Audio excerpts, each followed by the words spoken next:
I think he felt like he didn't belong anywhere. What he says is that Oxford made him into something that shouldn't exist. I think that's really interesting, and I think it was very sincere. Marechera left Rhodesia because he didn't fit in Rhodesia. It was dangerous, it was choking, it was unbreathable for him.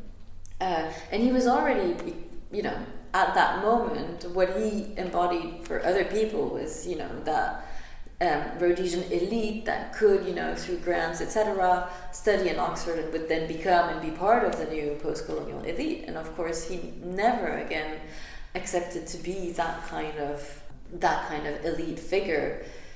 So he didn't belong in post-colonial Zimbabwe, but he didn't really belong in Oxford either. I mean, he was absolutely uncontainable, if you want, and not interested in fitting anywhere. He was interested in questioning everything and making everyone uncomfortable so that we could get close to certain forms of truth or certain forms of truth seeking.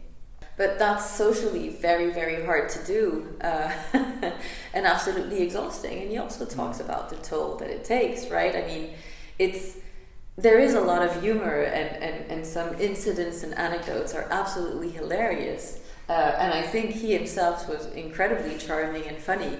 But of course it comes with an indescribable amount of pain and suffering and loneliness. A lot of it self-inflicted. He clearly was never protecting himself. He never tried to shelter himself from anything. But on the other hand, again, for him, that was the price of freedom, and that was a way to be entirely sincere all the time with everyone. He was the least strategic person or writer. But this is also what has fed into his mythology and his legacy.